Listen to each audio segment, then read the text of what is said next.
बिस्मिल्लाहिर्रहमानिर्रहीम। अस्सलाम वालेकुम। इस लेक्चर में हम चार्ज टू मास रेशियो को कैलकुलेट करेंगे जो जे थॉमसन ने किया था, उस एक्सपेरिमेंट को डिस्कस करेंगे। जो लेक्चर होगा measurement of charge to mass ratio of electron by J Thompson.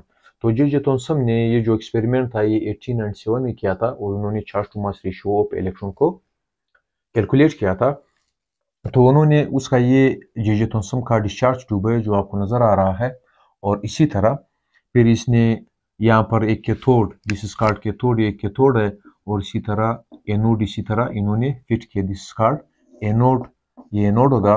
और इन एनोड और कैथोड को ये जो एनोड है इसके अंदर एक स्लिट बनाया, स्लिट मीन्स की एक सुराख है, दिस इज कॉल्ड स्लिट, ताकि यहाँ से जो कैथोड रेज हो वो आसानी से यहाँ से निकल सके।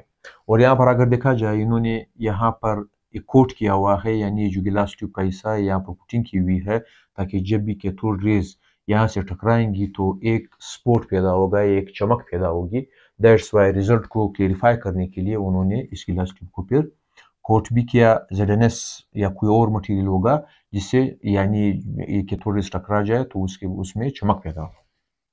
तो उन्होंने फिर इस कैथोड और इसी तरह एनोड को एक वोल्टेज सोर्स के साथ भी कनेक्ट किया, तो इसी तरह कैथोड रेज जो कि वो पैदा होगी और इसी तरह ये एनोड की तरफ ट्रेवल करना इन्होंने शुरू कर दिया।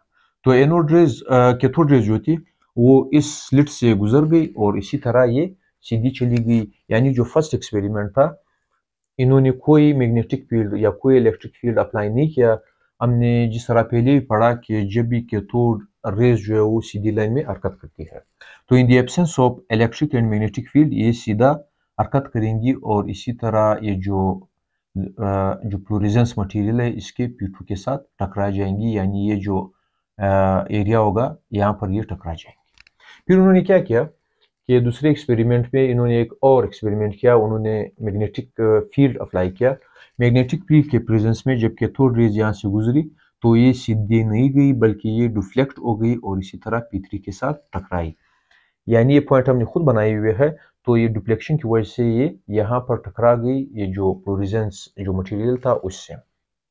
फिर इसी तरह इन्होंने एक और एक्सपेरिमेंट किया, इन्होंने मैग्नेटिक फील्ड हटाया यानी मैग्नेट हटाए और इसी तरह इलेक्ट्रिक फील्ड जो था अप्लाई किया, यानी यहाँ पर इन्होंने एक और इलेक्ट्रिक फील्ड अप्लाई किया, ये एनोड है और इसी तरह ये उस इलेक्ट्रिक फील्ड का कैथोड है। तो उन्होंने ये ऑब्जर्व किया एनोड ऊपर है, जब भी कैथोड रेज यहाँ से गुजरी तो ये बजाय सीधे जाने के ऊपर चली गई, यानी ऊपर ये डिफ्लेक्ट हो गई और इसी तरह P1 से टकराई जो कि एनोड के साथ है फ्लोरेसेंट मटेरियल की। अब इन्होंने फिर क्या किया, इन्होंने फिर एक एक्सपेरिमेंट किया, इलेक्ट्रिक फील्ड और मैग्नेटिक फील्ड जो थे वो दोनों इन्होंने अप्लाई किया। फिर इसने देखा कि चूंकि इलेक्ट्रिक फील्ड और मैग्नेटिक फील्ड दोनों का जो असर था, जो इफेक्ट था वो बिल्कुल एक जैसा था। मैग्नेटिक फील्ड इसको इस तरफ डिफ्लेक्ट कर रहा था और इलेक्ट्रिक फील्ड जो था वो इसकी डिफ्लेक्शन इस तरफ कर रहा था। अब दोनों की जो असर होगा यानी जो फोर्स होगा इस पर अप्लाई करेंगे वो इक्वल होगा। लेट्स सपोज हम फर्ज करते हैं कि 10 न्यूटन जो था वो मैग्नेटिक फील्ड था फोर्स अप्लाई कर रहा था और इसी तरह 10 न्यूटन जो था वो इलेक्ट्रिक फील्ड जो था वो फोर्स अप्लाई कर रहा था।